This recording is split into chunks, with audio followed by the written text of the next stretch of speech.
Thank you. Yes, I was muted, so I'm going to start all that again. Well done, well done. Good one, Paddy. Okay, welcome everybody to Extra Time on the Local Pundit. I am Paddy Power, and now you should be able to hear me. We are going to talk about the Leicester match today, which finished 1-1. Positives and negatives from today's match, so I'm sure there is plenty that you guys want to talk about. So hit the link and come into the background and we will bring you in as soon as possible. So who is going to be first today? Well, I know who's going to be first because they are queued in the background. But just a moment, because I am going to start with the other matches from tonight. Because we had some interesting results. I'm not going to focus on them heavily. I'm going to get straight into our match very, very shortly. But let's have a quick shout out for these matches now. Open. Here we go. So Birmingham City, John's team, he will not be too happy, I would expect, with their performance today. They ended up with a last-minute goal to rescue a point and finish 2-2 with Sheffield Wednesday. Sheffield Wednesday almost took all 3 points and escaped the relegation zone. But as it is, I believe they are sitting in 22nd. Blackburn Rovers lost at home to Swansea City 2-1. Bristol City pulled a draw out with Ipswich Town 1-1. Hull City, another draw 2-2 with Preston North End. Ourselves 1-1. Then we have Middlesbrough versus Stoke 0-0, another draw. Sheffield United. Now, we will talk about those not tonight, but later in the week, we will be talking about that. Sheffield United lost again, this time 2-1 to Southampton at home. So they are still sitting last on the table. And then the full time for Derby County versus Charlton Athletic ended up with another draw, 1-1. Charlton Athletic were actually up in second place, I think, at one point in the live scoring when they were winning that match. But they are championship matches, and tonight we're not here to really talk about other championship matches. We are here to talk about Wrexham. So, James, I'm going to bring you in. Hello, hello. And shortly after, we will have Habsification. And if you want to get in the queue, guys, just jump on the link and you are all very welcome to join as well. If there's any Leicester City fans have found their way here, I would be happy to talk to you as long as you are reasonably friendly. We can have a good chat about the match. So, James, how you doing, my buddy? I'm good, brother. How you doing? You're muted, James. Ah! That's a joke. I'm joking. Okay. No, I'm the one who was dumb enough to mute myself and not unmute myself. You're good. We can all hear you. Go ahead. Oh, man. I thought it was great. I'll take the point. Here's the thing. Here's the question I have for you, Patty, because I think me and you, during the match, were on the same wavelength after we gave up that goal.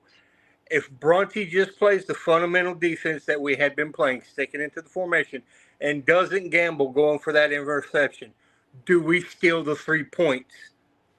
Because it seems like no matter what, when Broadhead comes on, he finds the back of the net at least once.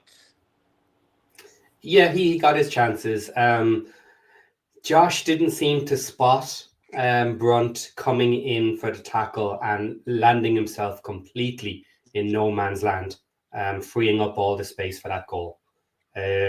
So yeah, I'm dropping that right on his shoulders. Yes, he was rash. He ran in for it. He missed, and it led to the goal. And that's my problem with Brunt. Is he is generally very, very good, but he makes big mistakes. Now, whereas I would like to see Max gamble a little bit more because I think Max is higher quality than Brunt. I think he's a little more athletic than Brunt is, and longer. So where I think Max would be able to get away with that, Brunt can't. But Max doesn't have that gambler's mentality that Brunt has, where today it bit us in the ass. Yeah, definitely Brunt. Everybody keeps saying he can play the ball out better. Okay, But is it enough? And is it enough with our team? That's an interesting one. I'm happy to hear the opposite side on that. Dan Moore is saying he disagrees with James on this one. And every time I discuss Brunt, people have the opposite opinion. Habsification, I believe we were chatting about this last week as well. I do tend to have a blind spot for the positives for Brunt. I miss them. I don't know why. Oh, I love him, but he gambles. Yeah. I like him too. I do generally see him, but I'm much harsher a critic on him for his mistakes. So yeah, each to their own. I'm happy for people to really see the best in Brunt. But I don't. I think I'm the biggest AO supporter in our group, and I'll tell you this right here: he got his hand on that shot and wasn't able to deflect it. That's where I think he needs to hit the weight room harder, and that's also the American in me, dude. You're 6'5". Put some weight on. Well, yeah, of course he can be a little bit bigger, but it's his flexibility and his stretch that get him to a lot of these. But I think he should have got that. He should have got that, I think. Yeah. If he has a little bit more arm strength, he's able to push that clear.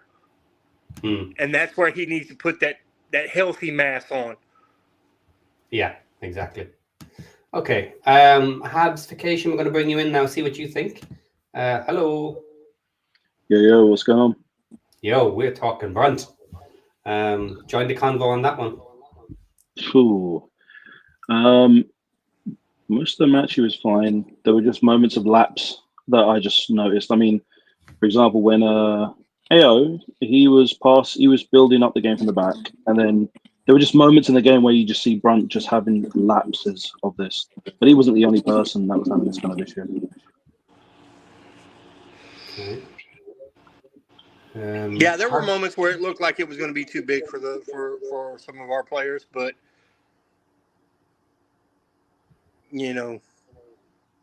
Yeah, look, that's expected though somewhat. They were a very strong team. I expected to be under the pump, and I said it as much on the pre-game show as well, is that they will have a lot of possession. Our defense will have to stand up to them, and it's a lot to ask them to make no mistakes. But for me, that Brunt one was a poor mistake. It's in my mind. Yeah, it's Leicester City. You're like, it's good. Just trying to get a point out of them is an achievement on its own, because this is a team that won the Premier League just under 10 years ago. They won the FA Cup just a few years ago. They are a top team, and I wouldn't be surprised if they get promoted again this season. But this is, and the style of play was something that I already expected this kind of stuff.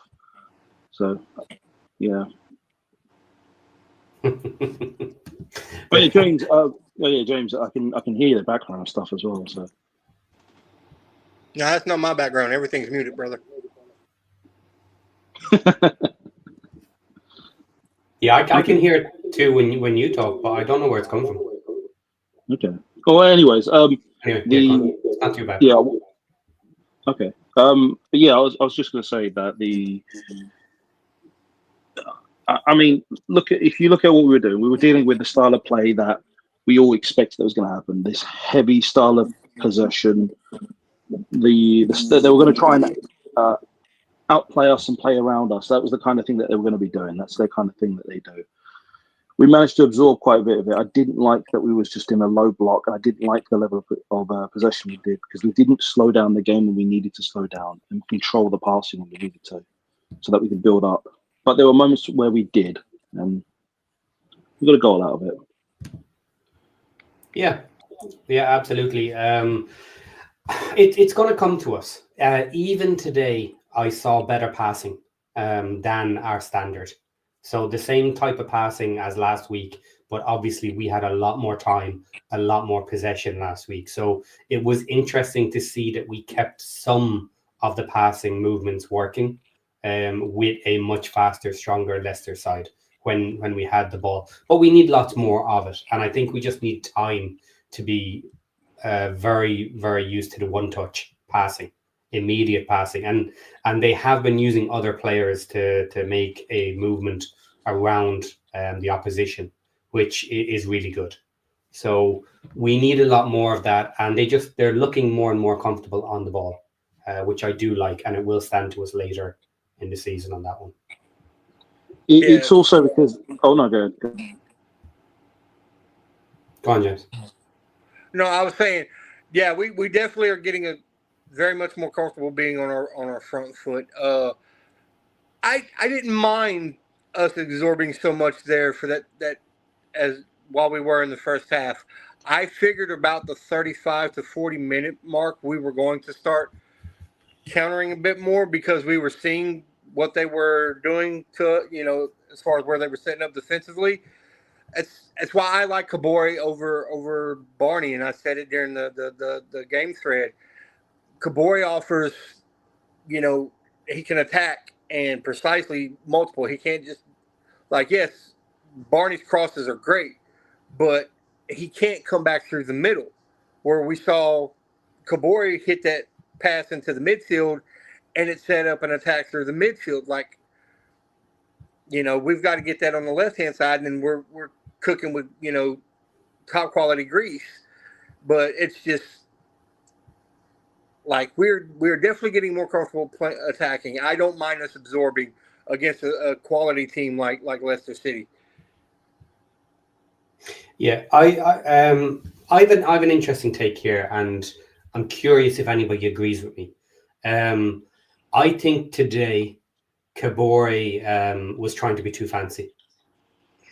He wasn't doing the basics because he was getting into space. He wasn't doing simple crosses or high crosses across the box. And that's what happened as soon as Barney came on. It was very simple. Get up the wing, get across in. Now, I know we were pressured. We were running out of time. But I think sometimes Kabore just takes too much on himself. And he has tried to go in himself, which is great. And I've given him his props for being able to do different things. But sometimes he needs to understand what is the simple routines that we can do as a team that work for us. And people might say, oh, it's crap football or whatever. I don't care. It works. And he maybe needs to just do it a little bit more. So he's flashy, he's good, he can do lots of different things. But the problem I think there is that the rest of the team don't understand him yet as to what is he going to do.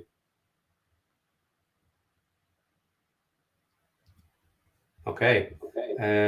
Lost James there for the moment. But we do have two more in the background. I'm going to bring you guys in. Habs, is there anything in your background or your system? Because I'm still getting that background noise. What was the background noise that you're getting? I'm hearing a slight echo. It's nothing on mine. Whenever I always pause it when I'm not speaking. So. Okay, mute yourself for a second. I'll bring in the boys and see if it goes away. Okay. Okay. Hello, Robert and Welsh Tech. I'll bring you in just 2 seconds. You're sideways, Rob, but no problem. All right. That's better. How are you doing? Welcome. And they'll speak. How are you?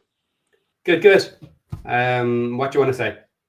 Just a good game. I think basically the team is acclimating themselves to the championship, and there's a lot of opportunities to nitpick, but at the same time, there's a lot of opportunities to sit back and realize that 13 new players, 7 new starters, I think, roughly, maybe 8. So a lot of gelling that needs to take place, and they're doing it. Yeah, in general, I think they're doing it, and I see the positives from today's match. So if you don't have a specific topic, what we'll do is I'll bring in Welsh Techie, and we can all just chat with whatever comes up. So 2 seconds, Rob. Welsh Techie, how you doing in the car, buddy? Hello, mate. How are you? All right? Good. Did you enjoy that one? Oh, yes. Definitely enjoyed that one. I just wanted to come on and say, I understand. Obviously, you've got to be critical and all this kind of thing, and I get that. You always look at your team and think, how could we have done better? But let's just take a moment to just realise what we've done. Right, we have gone to the home of a team that last year were in the Premiership, who sold £56 million worth of players last season. In the summer. Okay, and their squad is still worth hundreds of millions. Yep. And we held them to a 1-1 draw. Right. Yep. I think we just need to remember that. I understand that obviously there are criticisms and there are certain, standing where I was, you could see, there were times where there were mistakes. I mean, that miss by O'Brien in the first half, it was right next to me. And I'm just thinking, just get it on target. Make the keeper work for it. But he just flicked it with his foot and it was nowhere near. And that's the thing. And at this level, we have to take those chances. Okay, fine. Yes, absolutely. Early chances against big teams like that. You have to get those ones. Absolutely. Criticisms are brunt. Absolutely. Totally get it. Because there were times where he was an accident waiting to happen. You know what I mean? But it was a lot more solid tonight. I don't think it helped Leicester City the fact that they were toothless up front. I think they had. I think I saw they had 16 shots and only one on target. Yeah. There wasn't a lot of quality in their attack. Not at all. Not at all. The atmosphere in the ground for them, it was like a library. There was no atmosphere at all. They only started singing when they scored, and only then for a few minutes, and then they went back to trying to insult us. Whereas we were singing all the way through. And we just have to remember where we've reached, because all the Wrexham haters out there in the world, right? And there are a lot of them. All want us to fail. They want us to fail spectacularly, right? Because they don't want to see a team who is managed well, a club that is managed well with passionate supporters, that is doing football the right way. They don't want to see succeed because they think that we have bought the league or whatever other rubbish they've come up with. And what we've done tonight is we've silenced that. We've said, okay, so if we're that rubbish, if Parkinson's that rubbish, if our players are that rubbish, how can we come to Leicester and hold them to a 1-1 draw? Okay, because yes, Leicester weren't good, but we still had to play our part. We had to be solid. And there were times in that second half where we could have easily won. Easily. Because they had nothing. They were changing players like crazy because they were trying to bring on, some experience, thinking, right, we need to shore this up, And yes, I agree as well about the goal. You do ask the question, it was very soft. It was well played, 1-2, 1-2. Yeah. Defense was left flat-footed, but it wasn't hit very hard. And Okonkwo obviously got his hand to it, but it just went through him. Yeah.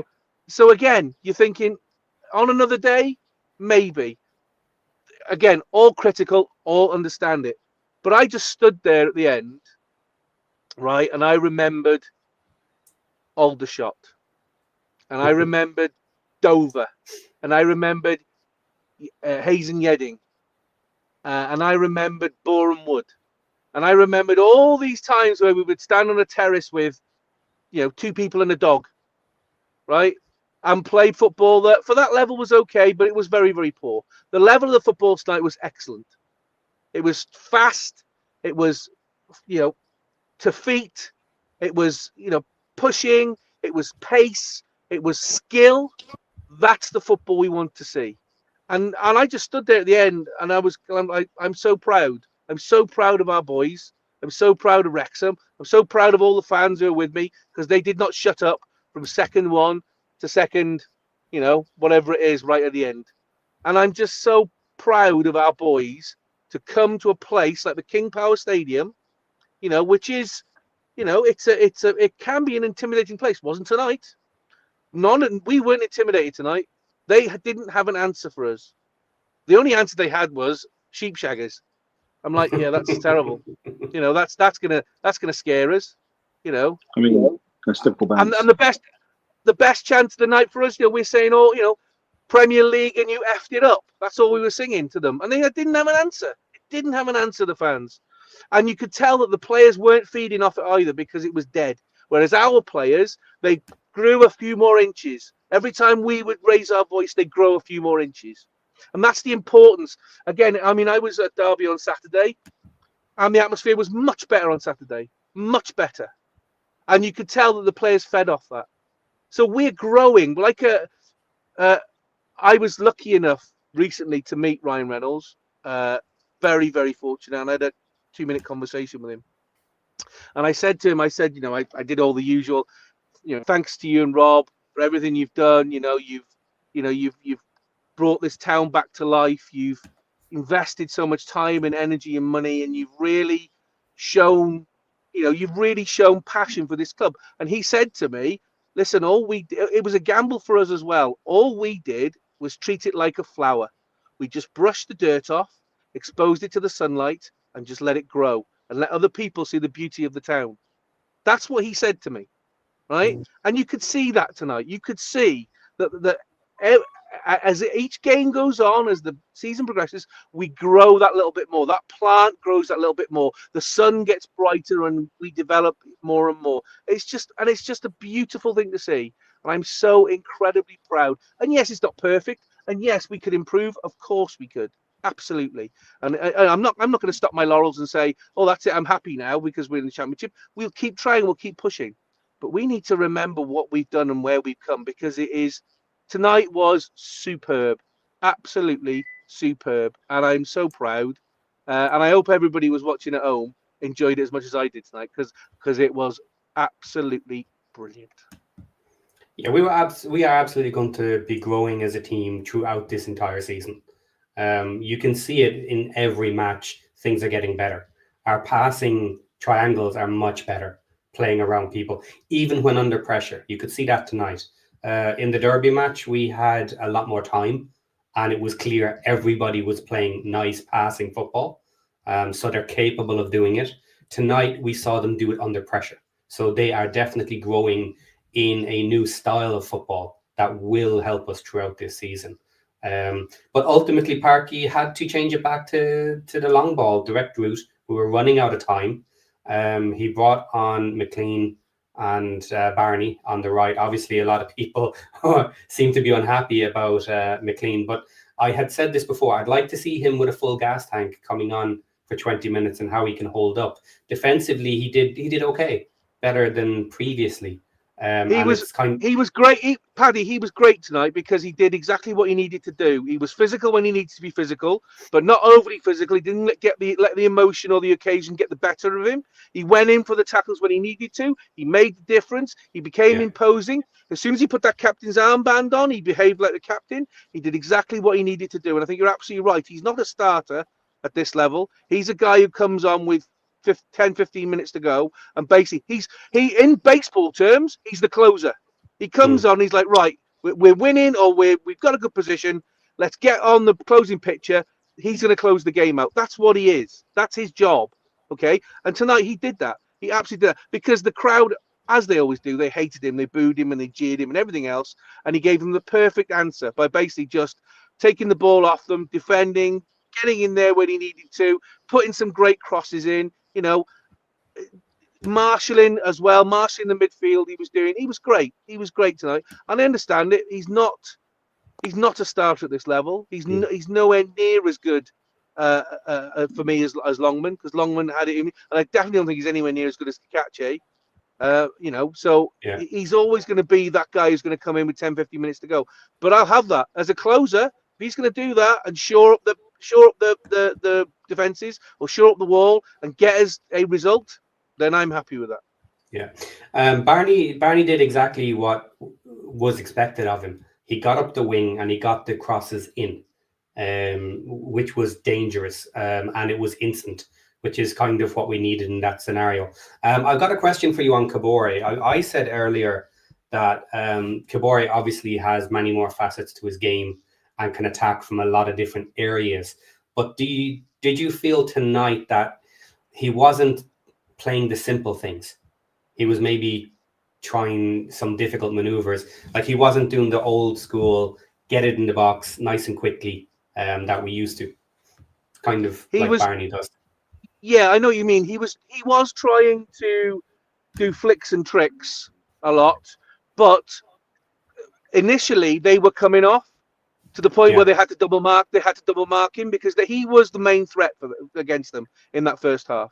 You could see it, as he's running, he's taking their wing back out completely, and he's running away with it. So they had to double mark him, and I think he got a little bit overconfident again. Rather than sticking to, coming in and then crossing it in, you could see that in the second half he's trying to bring it in himself and shoot or do whatever. And I'm kind of thinking, no, just stick with what you're supposed to do. You're on the wing, get it in tight, goal line if you can, a bit more out if you can, and get it in the box, get it in the mixer, because then you've got the height of Kiefer or the disruptiveness of Lewis O'Brien. That it needs it in there to have a chance of getting it in. You coming in, you've already got a crap angle anyway, so why are you bothering shooting? So yes, I think he was probably. I think that it was with confidence though. He loves the fans singing his chant. Absolutely loves it. You can see that his confidence is growing massively because obviously he's, compared to many others in the current squad, he's head and shoulders ahead. You can see that his speed, his skill on the ball, his close touch. He's miles ahead. And he knows that. What Parky's job is going to be, he's got to just keep that dampened down a bit and say, listen, yes, you're very, very good, but you need to use those talents in conjunction with the team. Because if you start stretching out yourself and trying to do everything alone, nothing's going to happen because you're going to leave the team behind and you're not going to achieve anything. You have a job to do. Your job is that wing, either at defending it when it gets to near the back or coming at the front and crossing it in. And I think that will be a job for Parky to try and dampen that down. But he was head and shoulders. Leicester saw very early he was the main threat, and so they double marked him. And as soon as they started double marking him, then it made it much more difficult for him to get some space and room. But he's very, very good. Him and Lewis O'Brien are proper cheat codes. They really are, because they are everywhere, doing everything. They've got great touch of the ball. They've got pace. It's the one thing that Wrexham have always lacked is pace over the last few years. They have pace and pace to burn. If we can get a few more players like that. I mean, it was the annoying thing tonight watching Jordan James, and I was thinking, why couldn't we have signed him? I know it was close. Apparently he was booked in for a medical on the Sunday, didn't turn up, and then 24 hours later it was announced that he was on loan to Leicester City. But I was just looking at him thinking, if we could have got his pace as well, oh my, that would have been incredible. But there you go. We've only got what we can do. I'm just so pleased and proud of the boys because they did sterling work tonight. Yeah, Kabore has a little touch of Fletcher for me, in that Fletcher could do the little tricks and flicks, and the rest of the team just weren't on the same page with him. They didn't understand what he was about to do, and it took time in the season for them to figure this out and get into the right spaces to do it. And like I said, Parky needs to work with Kabore to maybe pull him back a little bit, do some things a little bit more simple, and allow the rest of the team to understand what he's likely to do. And it'll be amazing. Surely they'll all get better at it. But just Robert, you've been there for a while. What do you think on Kabore? Speed, flash, skills. Turns it on when he has to. Very skillful player, and he's got to mesh with the team, and then the team has to mesh with him. So all good. Only good things ahead, it looks like. Yeah, you could see by the Leicester City team that pretty much every player they had out there has speed. Speed at a level that most of our team don't. And that will come over time in the next couple of windows as we do rotate out a few more players and a few more in. We'll get a better dimension in some of the areas. But the team we have is strong, and we can certainly work with the quality we have. And I'm sure we'll do quite well by the end of this season. Question for Welsh Techie. So the atmosphere was good. What was the attendance? I didn't catch it. Do you know the attendance? I don't know. I've not looked it up. I'm guessing 20 plus thousand, definitely. 20 plus thousand, maybe 25,000. Okay, with I could be 3,000. wrong. Nice number. Okay, attendance was 29,357, which was 86%. They have a capacity of 34. It's a very nice number, and the team was intimidated by that large outcome. But they were, Robert. They were virtually non-existent. Their fans. Yeah. Maybe is it a sense of being jaded from the Premiership? Oh, sorry, they're from the Premier League.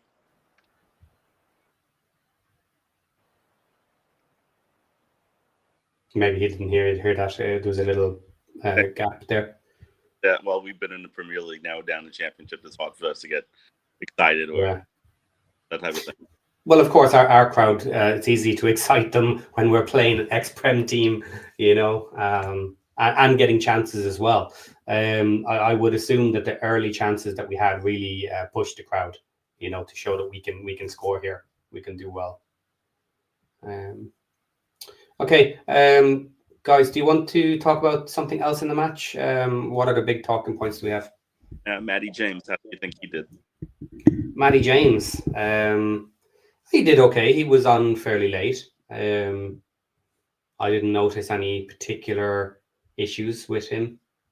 I see him much like the McLean, a closer, comes in, doesn't have the pace, but he's got the tactical acumen to make a difference. So but he did well. Very impressed with how Dobson's playing. Can't wait for Rathbone to get his legs back in. Hopefully he gets that 25th spot. I'm not exactly sure who's competing with him, but the team looks good. And as they gel, they'll get even much. They'll be that much better. So I think only promising. Doesn't look like, again, so early in the season. 9 games. It doesn't look like it's regular. It's a relegation. Potential. You never. We don't look like a relegation team. Yeah, but with injuries, you just never know. But who was on the bench today? We had everyone that came on plus Doyle and who else? Cody, I think. Cody was warming up. Yeah. I was listening to a podcast, and seems that he's quickly fallen out of favor. What's your view, Welchstecky?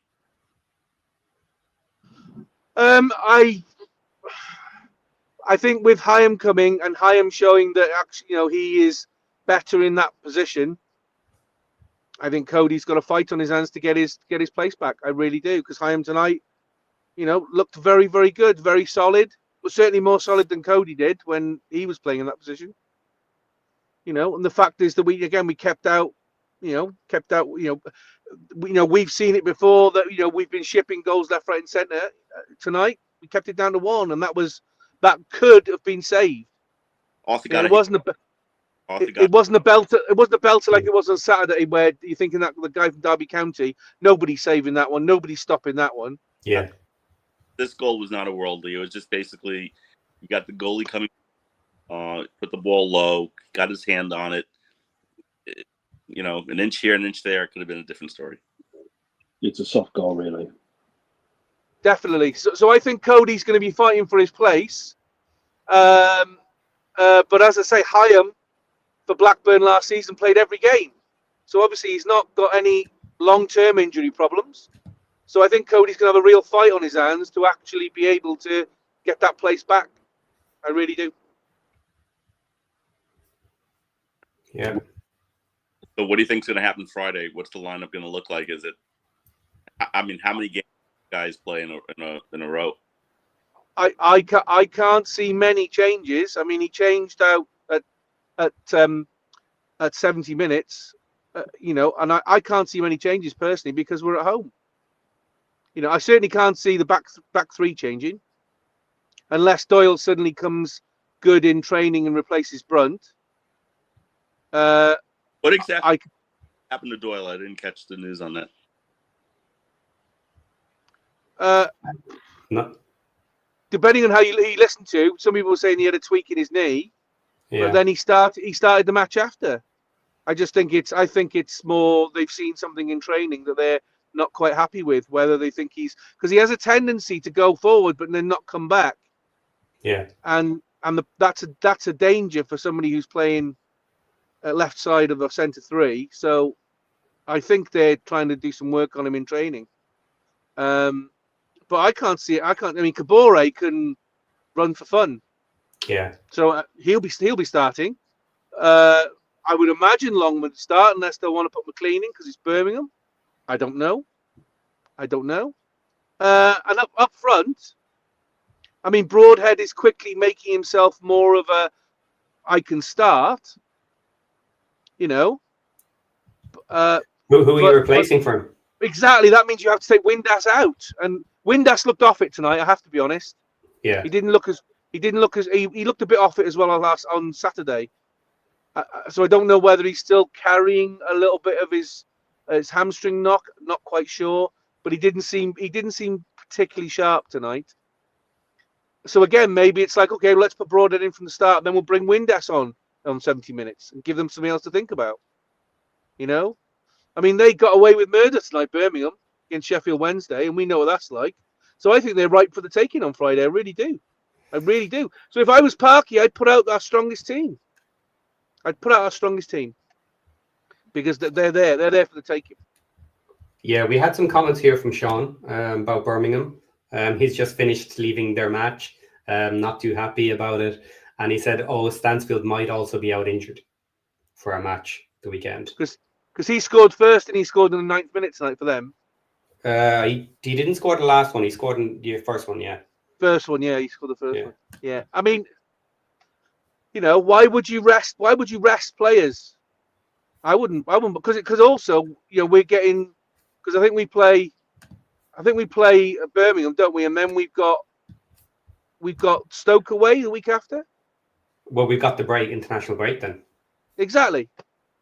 So, you know, play your players, play your strongest team, barring injuries. Unless, as I say, unless Doyle manages to do something in training and start to fix whatever they can see, and then can sit in for Brunt.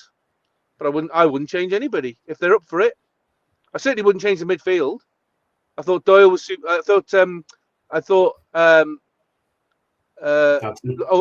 O'Brien is superb. Yeah, he's an absolute cheat code. He's amazing. Dobson, I am so pleased with Dobson. What a step up he's done to this level. Because everybody had written him off, going, "Yeah, he's okay in League One, but he's never going to do Championship." He's been an absolute surprise, massive surprise. You know, he is definitely. And then, his first couple of matches weren't amazing, but we had our weaker team at the point. Exactly. Now he has stronger players around him. He is stepping up, though. I do worry a little bit about him gassing a bit later in the match because he uses up so much energy during the rest of the time. But that's fine. Then that's why you have a bench. So you bring the bench on. But he wasn't taken off tonight either. No, I know, and that's why. That's I think the problem is that you know his replacement is Ollie Rathbone. So I wonder whether we're going to get him on for 60 minutes on Friday and then bring Rathbone on for 15.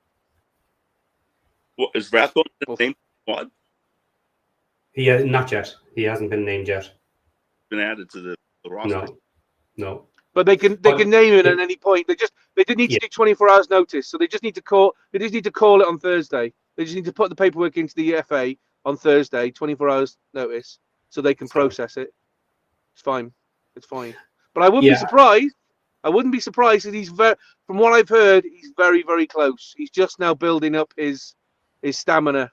You know, from a point of view of getting match fit. He won't be able to start. He won't be able to play 90 minutes, but I think he could play 15. Is there a statement on Rodriguez? On Rodriguez? Is there what? No. I think Rodriguez.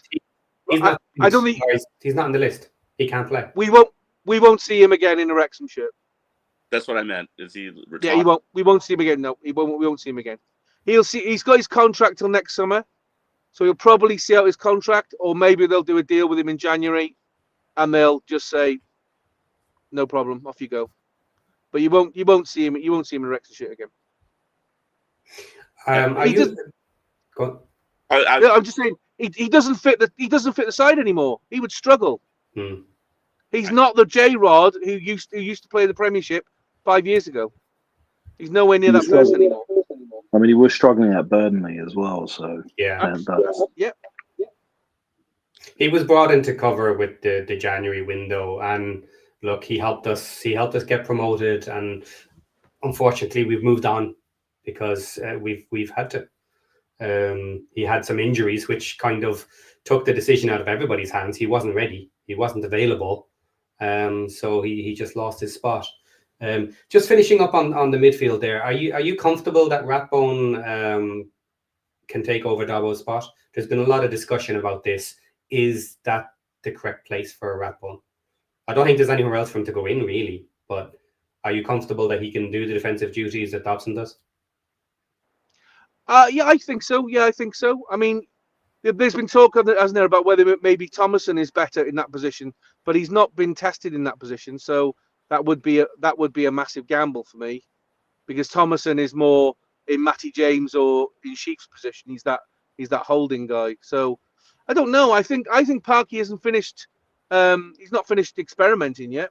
I think he'll still be tweaking, because he'll need to find out because he'll want to have it so he'll have his starting 11, and then he'll be able to bring players on 60 minutes or 65 minutes or 70 minutes, and whatever he's bringing on can add something rather than just hold them at a certain level. So I think he'll be testing and he'll be doing whatever. But yeah, I don't know is the answer. We don't even know what Rathbone is going to be like at this level. He's not got his boots dirty yet. He might start at this level and not be able to cope with the speed and you can't. We saw tonight you can't dwell on the ball. You've got to take that ball and you've got to go, because if you leave that ball 2 seconds too long, it gets taken away from you. That's the speed, the pace of this level, the Championship. Maybe he can't cope with that. We don't know. We got to give him a chance, and to give him a chance, we've got to get him on the field first. And that's the point that I've kind of mentioned. If he can complete the defensive duties as we would need, as Dobson is able to do, then he is much more dangerous in attacking, because Dobson doesn't have the attacking element in his game. He needs to pass it off to someone else to finish. Whereas if he ends up in the right position, he could go for it himself. But that's the gamble you can have, because if you can have Sheep as that holding centre and have O'Brien and Rathbone as two attacking midfielders, suddenly your guys up front have got much more service. So there is much more attacking threat. So it's a massive gamble. It's a massive gamble, but I can see one that Parky will make at some point, because there will be sides that we will want to take over and we'll go, well, do you know what? We can have a go against these guys, because they're not all terrifying, all conquering sides. So we can do that, and I think he will. He will continue to tinker and tweak, because that's what he can afford to do. Because he's not going to lose anything.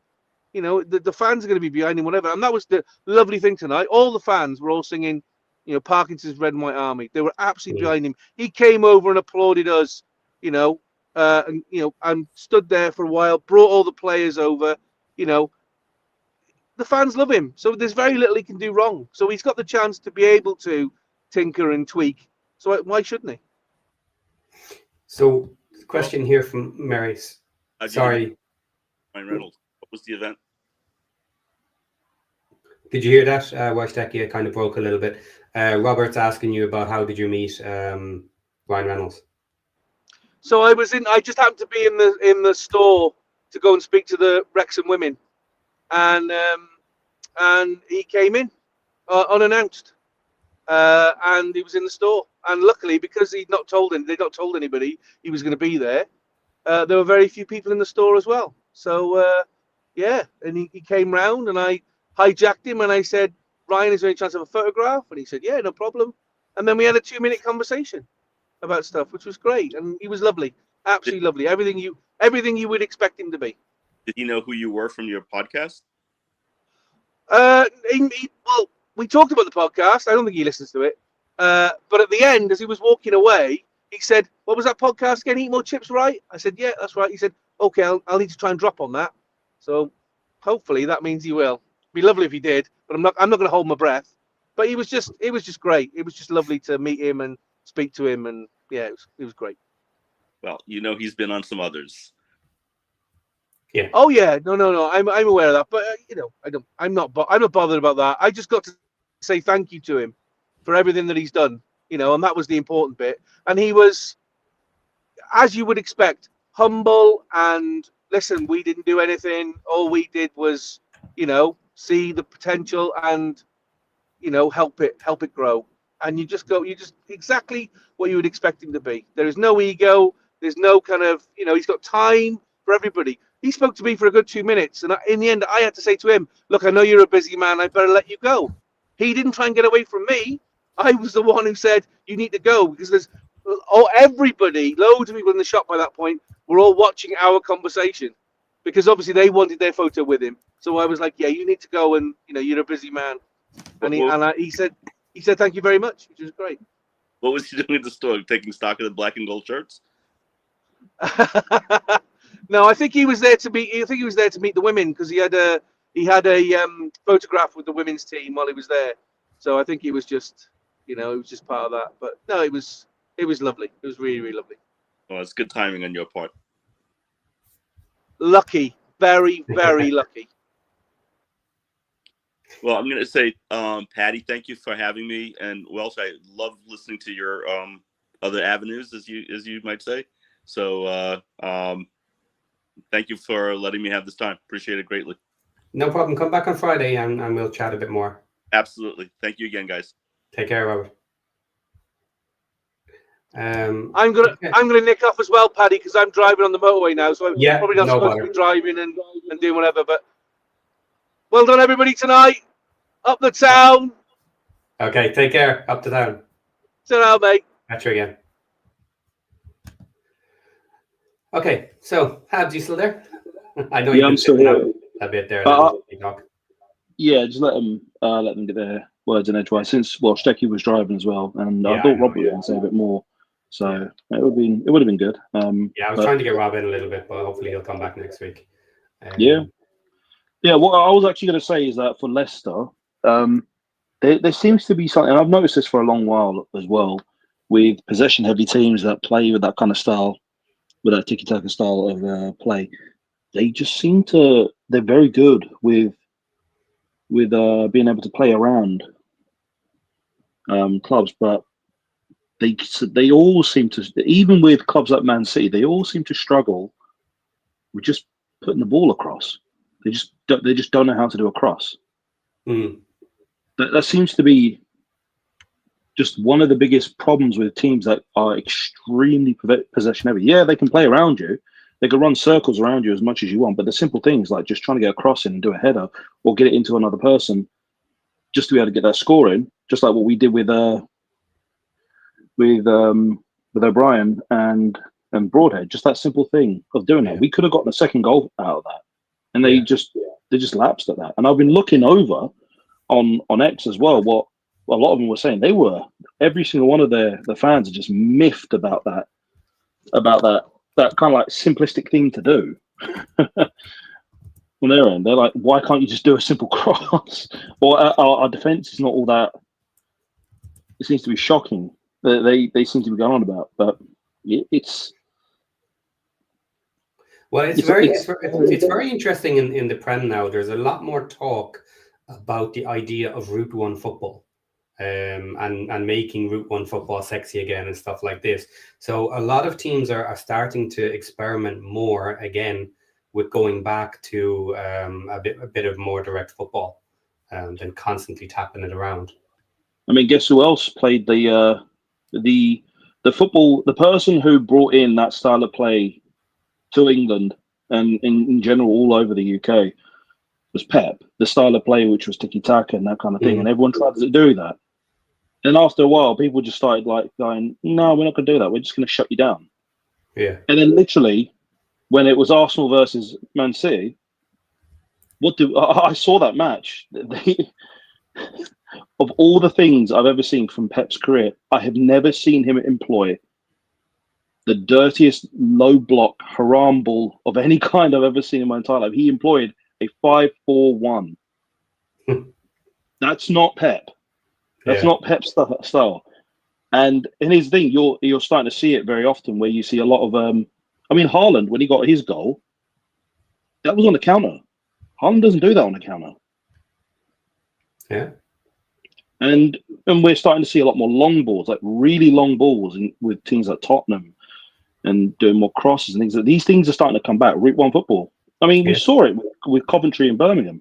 Literally, when Coventry got a goal with just pure Route 1 style of play instead of just pure building up from the back. The thing is that we managed to employ. It's like Stoke City all over again, basically. So the simplistic things that you can get a goal out of, what these teams have done is that, yes, you focused all your skill points into possession and great style of play and being able to outplay the other team, but the things that get you the most basic things in, like a simple cross to a header or a cross and bouncing it off your chest, get the goal in, kick it in. It just seems to be something it's just gone over their heads. I don't know they've overthought everything. They've well overthought it.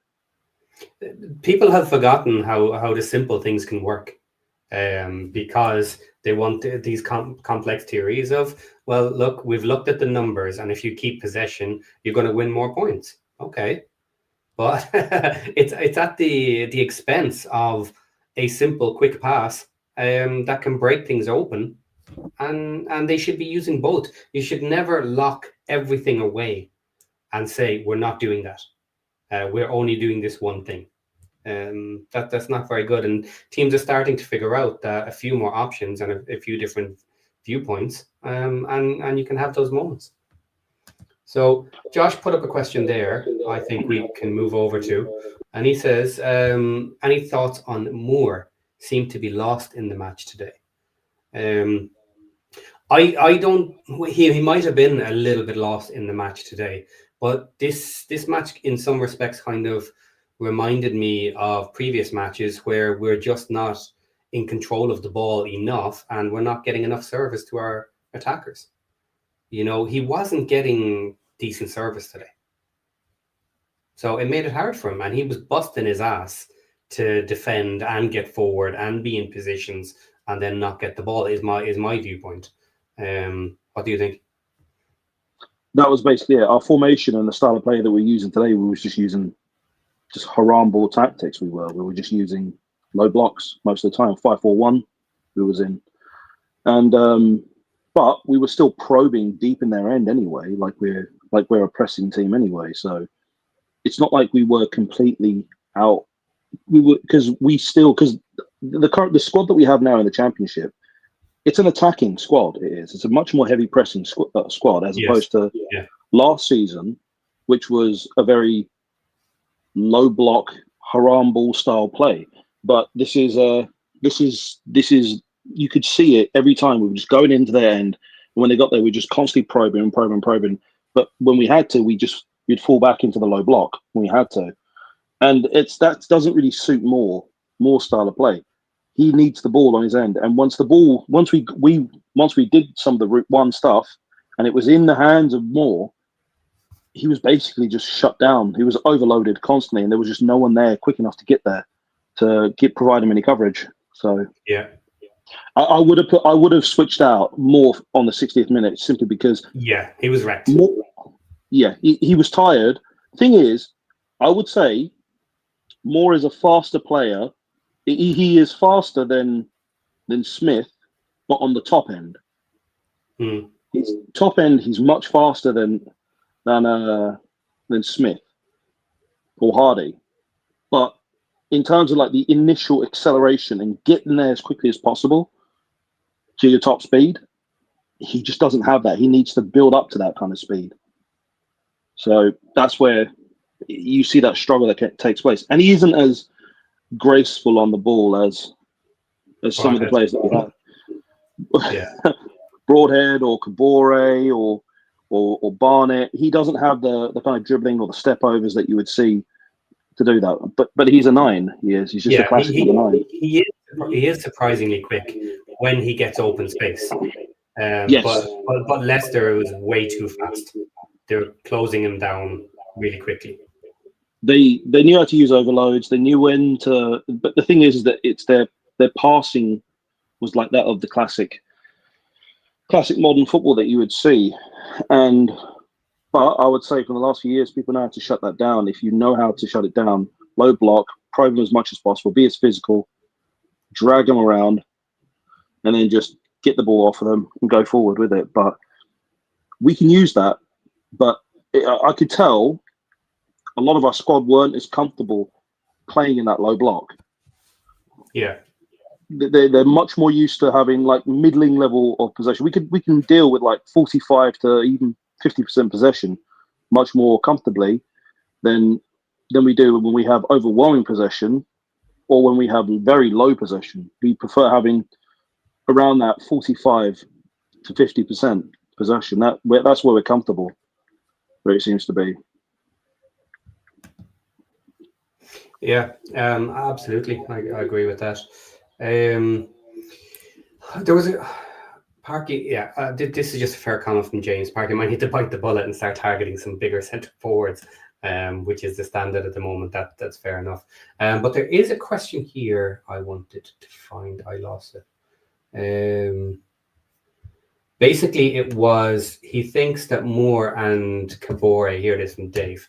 He could see Moore and Kabore rested on Friday. Not a hope, I think, personally. Yeah, it's not likely to happen at all. But certainly not Kabore. Maybe. Kabore, no. I doubt it personally. But if you wanted to bring in Broadhead and squeeze him in with Windass, who knows? But no, I don't. They're not a direct swap anyway. So the thing is that when we was talking about Kabore being just applying these kinds of tactics, where he is a courageous player. He is. Yes, he's a very courageous player, and he's a very tricky player as well. Problem is that the squad is not used to dealing with that style of play. It's just like they're not used to that yet, but they will over the season. They'll get used to his play style.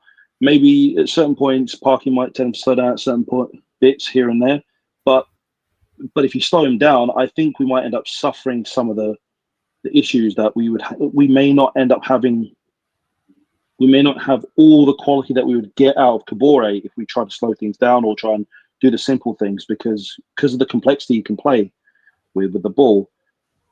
I mean, it's usually the way he works with Windass. The way he works with Windass is one of the good relationships that we see.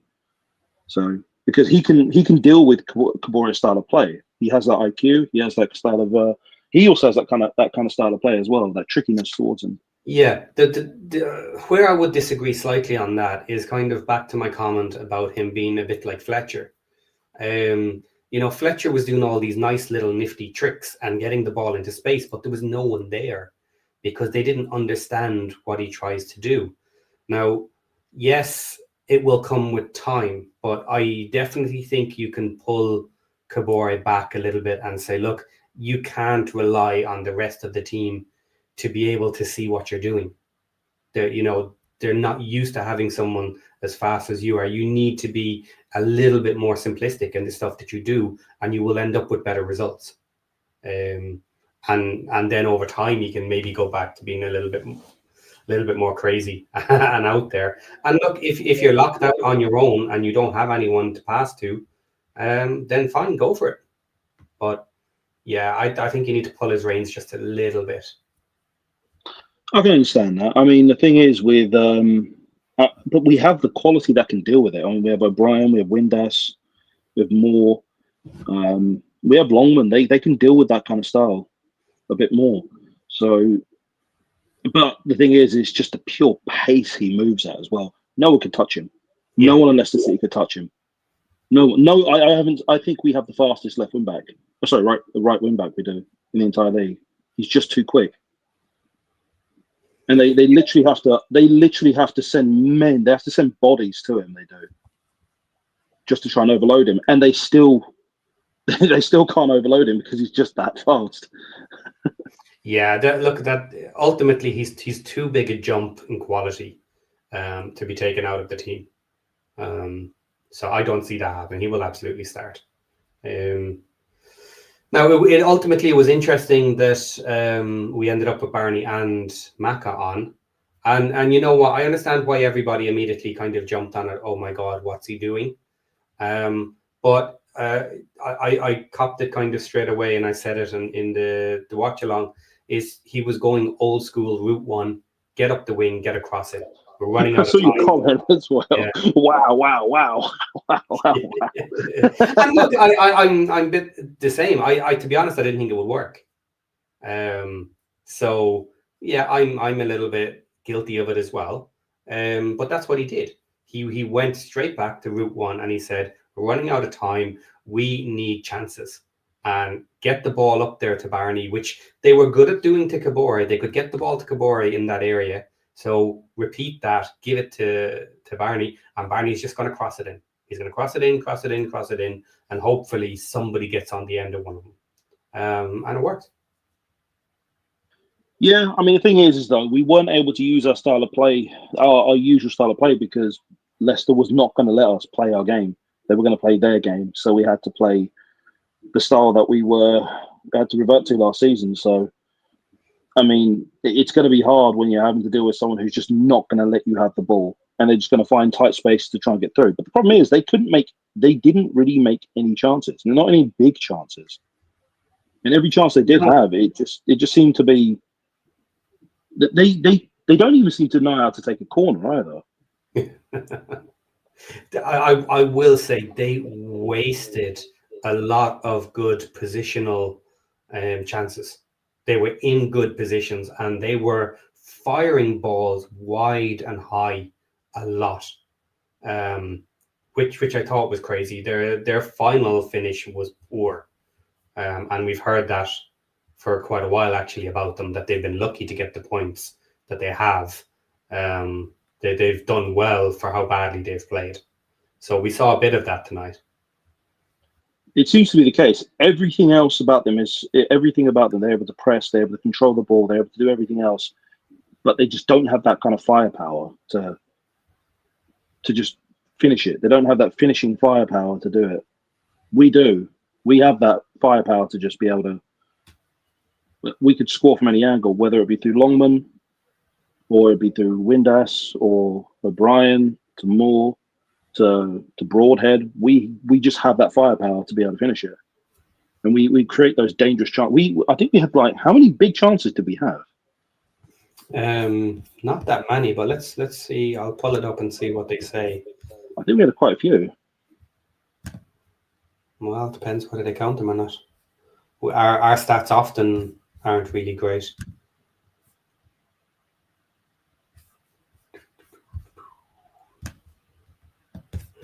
Here we go. Okay, so stat-wise, finished at 68% possession for them. Total shots, they had 16 with one big chance. We had total shots 9 with one big chance. Let's see, have they got other ones? No. Stats, let's hit the main stats. See how they've broken it down. Shots on target, 1 each. 1 big chances. Really? Yeah, that's what they've marked it at. Well, for us or for them? 1 big chance for us. 9 shots, 1 shot on target. 1 shot? We've had more than 1 shot on target. I told you the stats never favour us the way they count them. Or the people taking count just don't know what they don't know what they're doing. Oh, because they count them as blocked shots. That's probably what you would count as a shot on target. They're counting as blocked shots. Okay. So we had 2 blocked shots. But we were getting them. We had some close. We had some close shots. We could have gone 1-0 up at the beginning of the match. Well, we could have gone 2-0 up actually in the beginning of the match for the first half. We had good moments where we could have gotten goals. They didn't really have that. I just couldn't see that kind of. It felt like they were a threat, but it felt more like a paper tiger. If you get what I'm on about. Mm-hmm. Yeah. They felt like a threat, but it was more a paper tiger than anything else. It's like we took the sting out of their game. Yeah, in fairness, though, a lot of teams would have fallen apart with that pressure.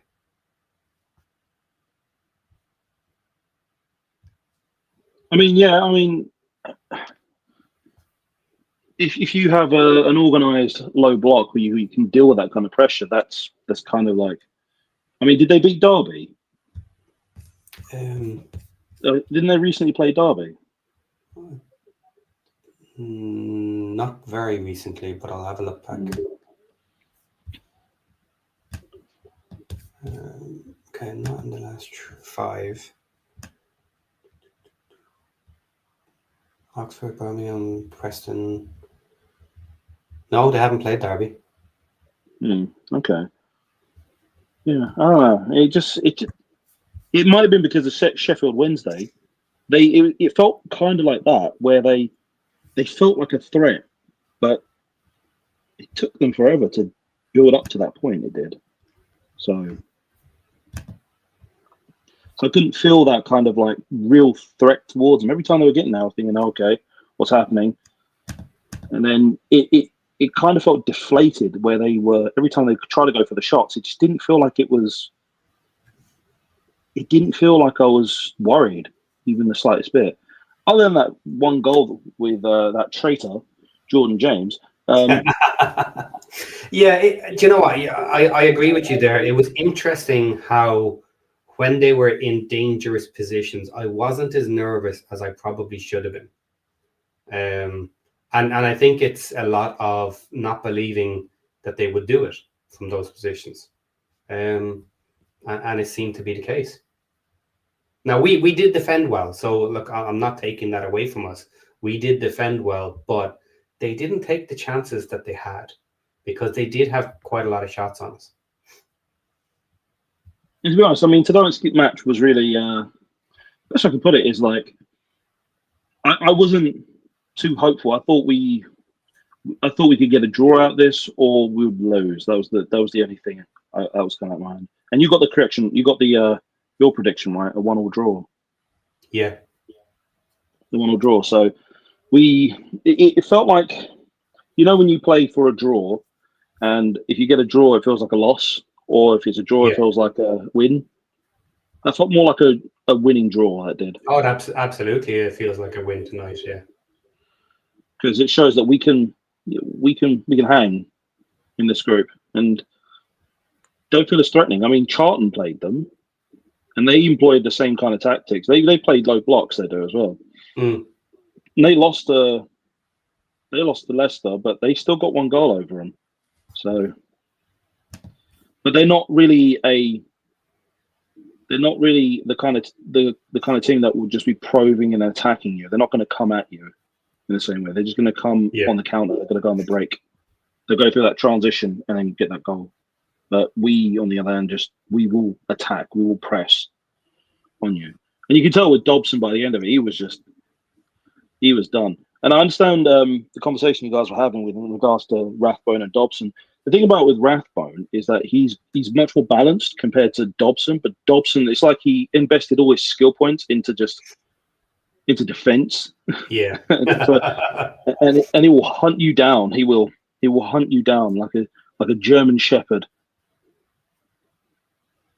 And he will get you. And that's the thing. He'll get you the fouls that you need to foul to get the foul just for the sake of it. So if you need to get it to slow down the game. But that's one thing. We did need more possession on the ball, because once we got it and when we do that right, we can get those goals. But the thing is that we just do need to slow down the match a bit more, find a possession, let them come forward and find those tight spaces to get through. Because there were some moments on there I was thinking, you're being a bit clumsy there.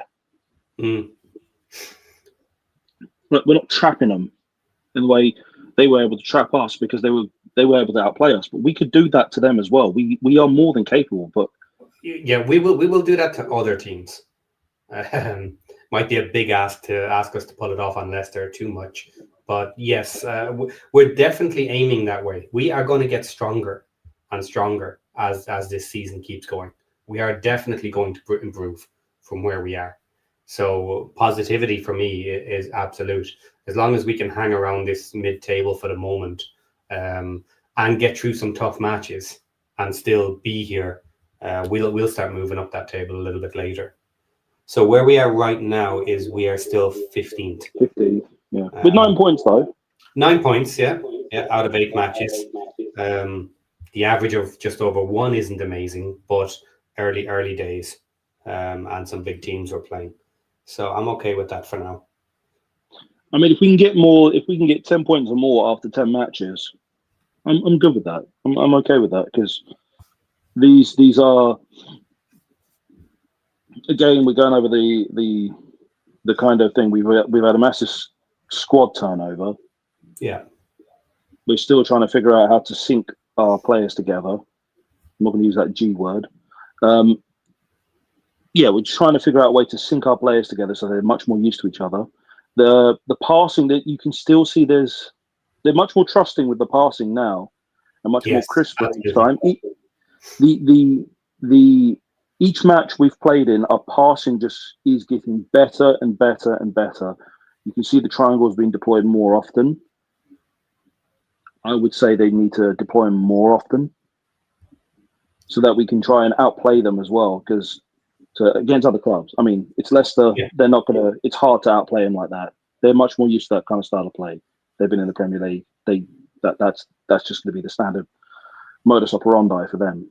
But we will eventually get to the point where we're going to get used to this, where we're going to be much more used to passing the ball around, do some 1-2s, get into tight spaces to be able to pass around, and that's what.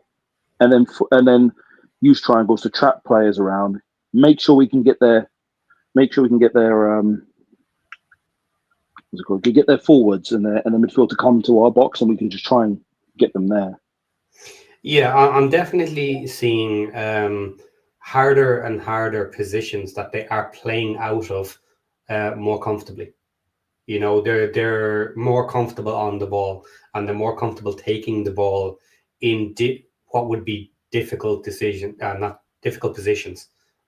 where they're being attacked, but they can do it quickly. They're taking the pass, instant 1, 2, 3, passing off to a different player and playing around into the open space, which I haven't seen before. I have complained again and again and again about our passing and not being able to do simple triangles, but it is now starting to really come out.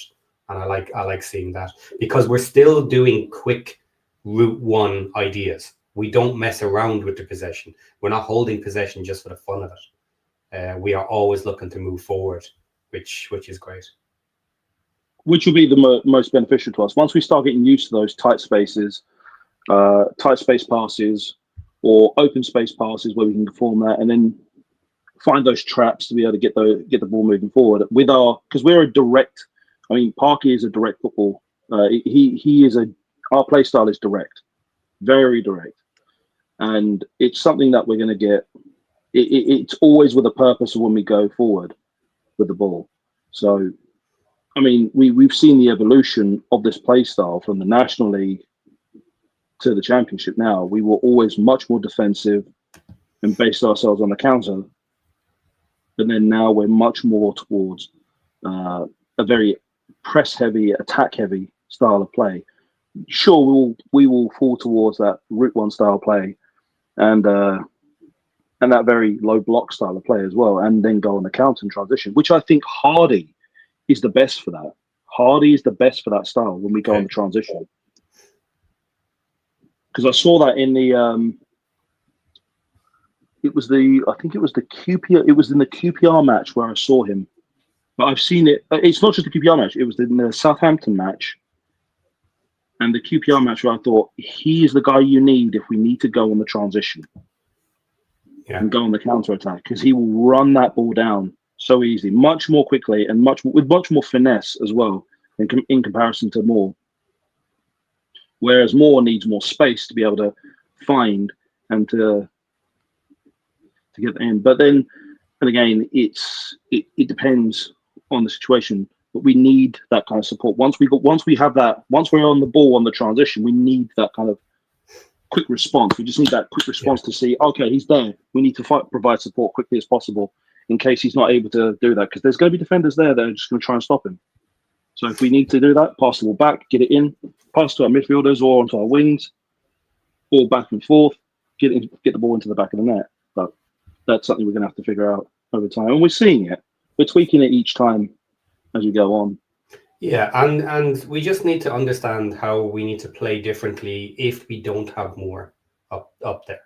So we need options where he's not playing, because the idea that he's going to be able to play every match all season is not great, and we need to figure out our strategy when he's not there. So that'll be an interesting one as well. I mean, the thing is that we could have. I still think we should have had Smith come on earlier. Earlier, he was just too tired. Yeah. He should have came on around the 65th minute at least, because you could tell he was just done by that point. And as soon as I saw Smith come on, he was running around like a maniac. He was trying to. He was a maniac on the pitch, just trying to get everywhere he can. So we need that. That's the thing. So Parky did do something good. He did do some earlier subs, but we do need to get some.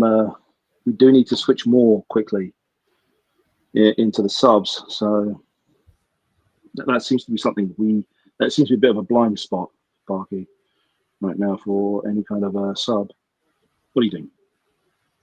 Yeah, I would like him to figure out and use the subs maybe a little bit better.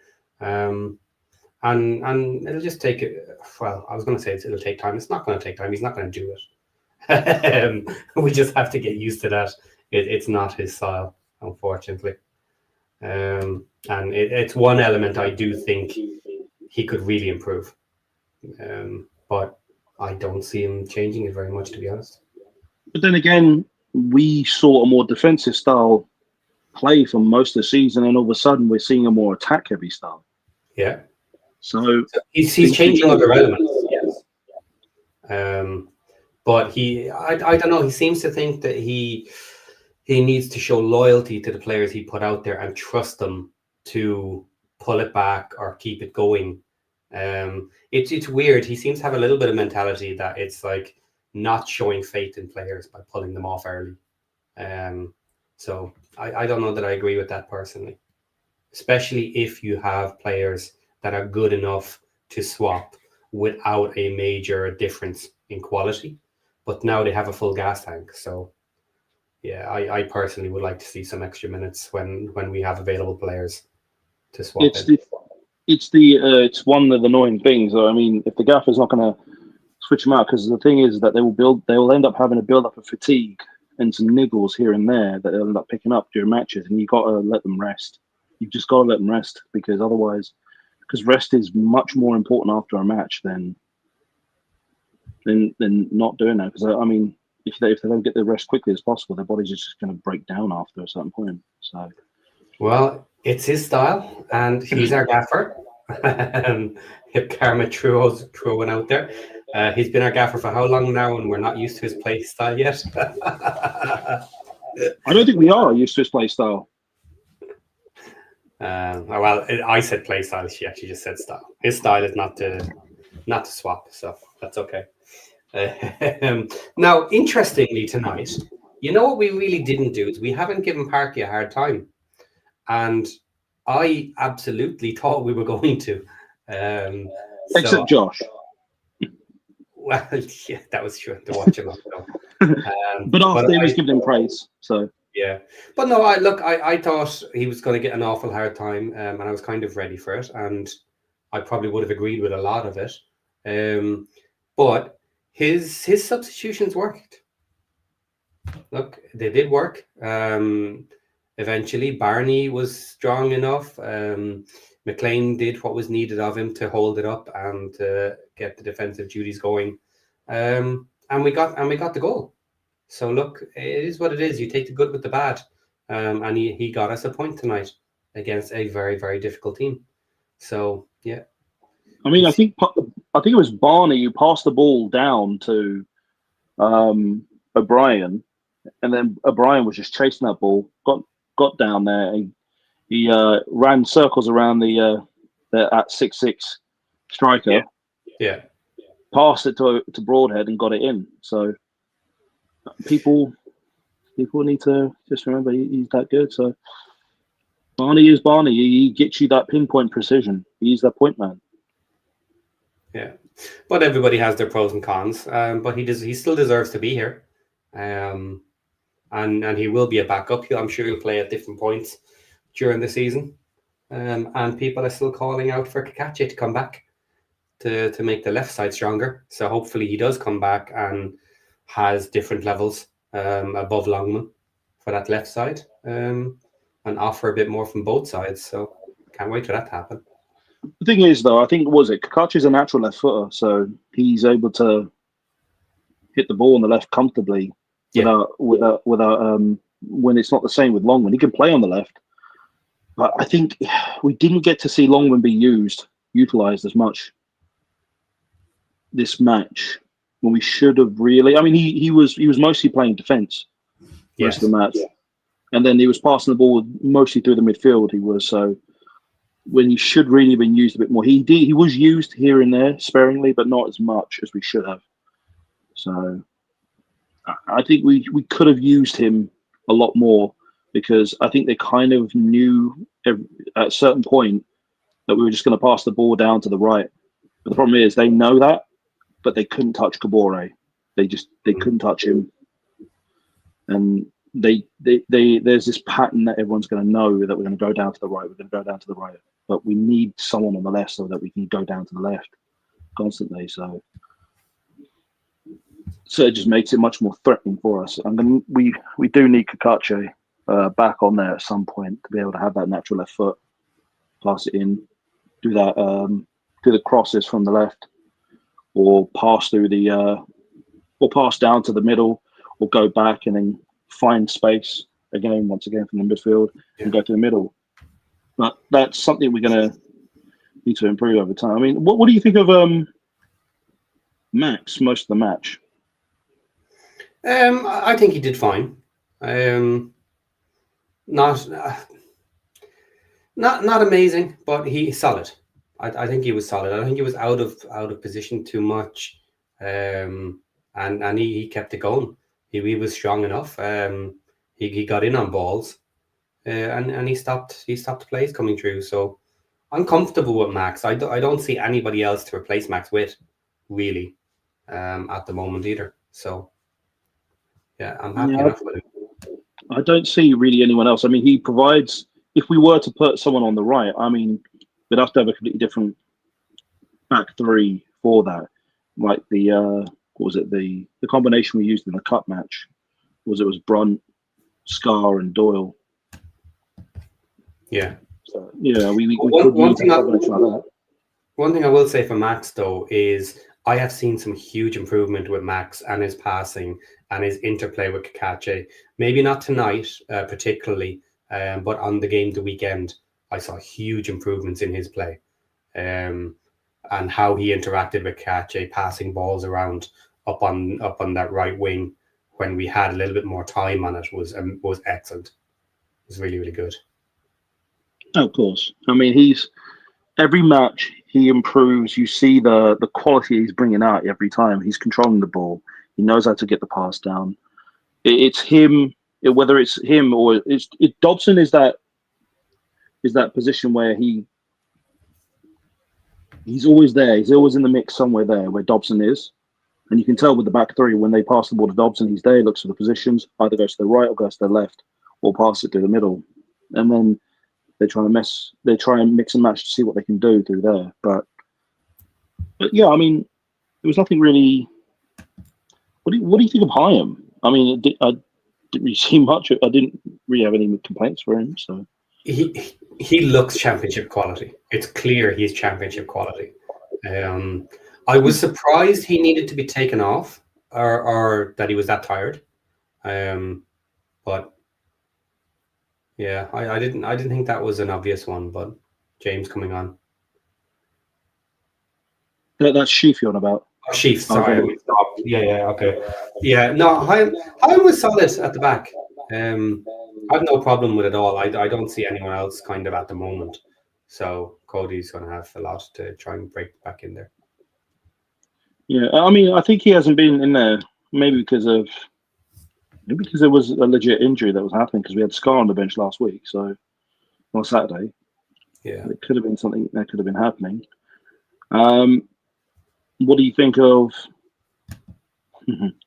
What do you think of Dobson today? Really, overall, Dobson did well today. He broke up a lot of plays today. He did what he was asked to do. I just worry about long term. I don't think he is top end championship. He has elements that are not great, but he has played really well in the last couple of matches, certainly. I think he will improve over time. Actually, so it's that's what I worry about. I wonder about where exactly his ceiling is, and I think we're close to it. I mean, he'll probably improve. He just needs to be. He probably needs to be a bit more faster. He does as well in certain aspects. He's not going to pick that up though. His speed. He is what he is. He does okay with what he has. Yeah, well, I mean, he breaks up the play as with any other play that we need. I mean, he's got that defensive position locked in, that defensive midfield block position locked in, where he just covers it, stops it, gets it to someone else. I mean, I can't really see much fault. He will run himself. He's the engine. He is there, and he will just run himself ragged if he has to. He'll run himself gas to the point where it would just need to be done. I mean, he'll do that. I mean, what do you think of Sheaf today? I started talking about Sheaf there a minute ago. Yeah, I was surprised he needed to come off. Did he need to come off? I don't know, but he's very strong. He is very strong for that position, and I like him there. He's the head we need, the solid head in that position. So I'm comfortable with that. Our rock kind of at the moment. The control center at the back. Yeah, basically. Yeah, I agree with that. What about Longman's performance? Longman is average. That's a side that needs to be upgraded. He's doing okay. It's not his perfect position. So he's solid for now, but we need that to be upgraded. Hopefully when Kakache comes back, it'll be clear that he's better. And that's what we need, because the question is, how long is he going to be out? Because he's probably going to be out for another 3 or 4 weeks potentially. He doesn't seem to be near recovery yet. So that's a problem, having a big injury like that, and he needs to come back and prove himself before the January window. I think he was brought back too early. I think he was. Yeah, maybe, but I don't know what we can do about that now. Another one that people are talking about is Hardy. Is he injured now? Horrible to say this, but in one respect, I kind of hope he was just a little bit injured. And wasn't available to play, because otherwise I think he's been very hard done by just with the players we ended up getting, because he doesn't seem to have a very easy position, and he might end up riding the bench for a lot of the season. Probably so. I mean, when we started with the formations that we did, we had a front two. We did. So yeah, instead of we had, the first match it was just more up front, and then we switched to Hardy. But then at some point we started switching to a front two with Smith and Hardy, and I'm like, that's not really suitable for either one of them, because they don't play those kinds of positions. And that's not really their style. They're both number 9s. Yeah. So I think being one of the earliest into the club, ideas changed afterwards based on some of the players we got in, and I hate to see it, because I rate him as a player, but we're not really using him, or kind of, it's not a great setup for him, so that would be a shame. I mean, he's when he was at Plymouth, they say that when he's the lone striker up front, when he's the lone number 9 up front, he's good. You should have him up there as the lone number 9. Well, maybe we just maybe we just need to find an opportunity where we need to do it, and he shows how good he can be. I mean, with the formation we have, it's suited more towards his style. So when we're in a 3-4-2-1, that's that position is perfect for him to be up front, to be able to get. Well, we'd need to give him service to be able to do it, and he could do it. But I don't know what his current situation is, and we're kind of just in the dark with what's happening. So yeah, I'm going to go back and answer this question because Chris seems confused. Chris, is Libby injured or not? Yes, he is injured. Libby is Kakache. Kakache is injured. He has been out for weeks, and he will still be multiple weeks before he comes back. So everybody is waiting for him to come back because that's why we have Longman out on the left. I mean, what was it, a hamstring injury or a tendon injury? Hamstring, we believe. Yeah, I think it was a hamstring. I was thinking. But yeah, I mean, it's going to take some time. It's just kind of it just kind of sucks. Yeah, with that kind of situation. But I mean, what's the negative that you want to say? Let's bring out the negative. No, I don't at this stage. I think there's been plenty of positives, and let's leave it there because we're nearly finished now anyway. So I don't want to end it on a big downer. But I don't think there's massive downers considering we pulled the point. If we ended up losing this, then okay, fair enough. But I'm not going to go negative just for the sake of it. I mean, I wouldn't have been angry if we lost it either way. So no, I wouldn't either because I'm very much on the side of Leicester showed how far their team in general is ahead of us, but their finishing was crap. For all the passing and all the speed and everything there, it showed there are other levels. And the only thing I was thinking to myself the whole way is, imagine if we had our team, but they were as fast as Leicester. We'd be ridiculous, And over time, I'm sure we'll end up with more players that have that type of speed level in them. I mean, it's going to probably take up to about a season for that to be fully embedded in this, because this is a completely new squad, completely new system. Different style of play. I mean, the positions are going to be completely filled in with different players. I mean, the way we were using our players last season, our legacy players that we used from League One, League Two, they're being put in completely different positions as of now. I mean, what we played in League Two? Oh, sorry, I can't remember in League Two, but I remember in League One we had a 5-3-2 at the beginning, and then we switched to a 3-5-1-1. At some point in the middle of the somewhere at some point, near the end of last season. Well, not the end of last season, but it was halfway through the season because we didn't get the player we wanted in January, and then Lee ended up doing it for a long period. Or sorry, no, we were doing it beforehand with Lee, and then we upgraded into January, and then we were still doing it afterwards because everybody thought we were going to stop doing the 1-1. After Lee couldn't handle it, and then we got new players in January, but we just kept the same style. Yeah, and then now we've got a completely different system. Yeah, with a whole new set of players. That's going to take at least a season for it to be completely embedded in, and we get used to each other.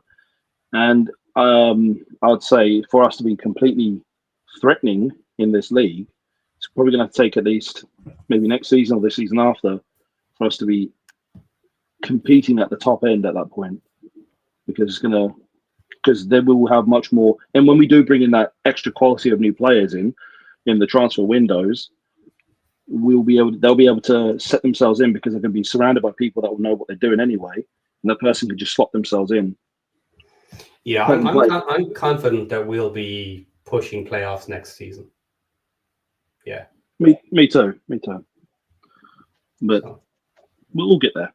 We'll get there, and the passing's improving, everything's improving. We'll get to that point where we're going to have that Leicester City style of play, But I just hope we keep the simplistic stuff, that the basic, go on the transition, route one, crosses. Just keep those basic stuff in there. Just don't lose that, and don't become like every other team that tried to follow the same route as Pep, where you just overcomplicate everything. Which I expect as long as we have Parky, we're going to keep that style. Those extras, that route one mentality is we're not going to waste our possession. When we have it, we're attacking. Simple. That's so. Until we change managers, I think that I'm not worried about. It's all the rest of it, but massive improvements this season. Well, with the way the Premier League is going, it seems to be that a lot of people are going to be using that direct style. So maybe just Parky's ahead of the curve, and everyone else is just catching up. Oh dear God! Well, what's happened there? Hang on, I'll get this for everybody, and I'll show it to you.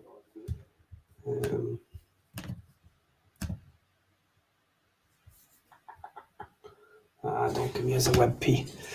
2 seconds, guys. Sorry about this. I'm pulling up a picture that Mad Al has sent me.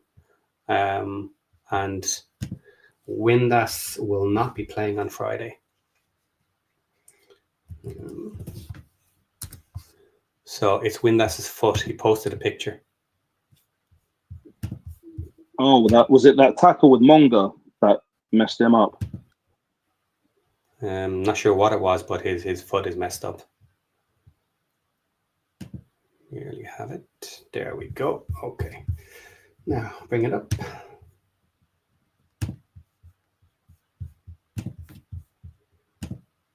Now let's everybody enjoy this.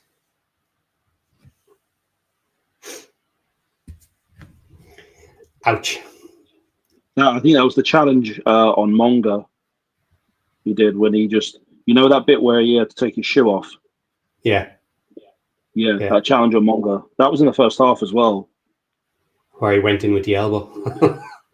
Yeah. And he gone and he must have done his ankle in. So it looks like we're going to have Broadhead. We'll have Broadhead on Friday. Yeah. Yeah. That's not. But at least we hit the international break there. So that was another question. Is do we have 2 weeks off after that? And I had it here in front of me before I saw that. So yes, we have Birmingham on this Friday, and then the next match will be Stoke away on Saturday the 18th. So yeah, that will be 2 weeks. And that's another strong team we're going up against as well. Another strong team, yeah. Yeah, I mean, how many other strong teams we got? Okay, so let's run through the ones after that. We have Oxford United away. We should win that. Middlesbrough home.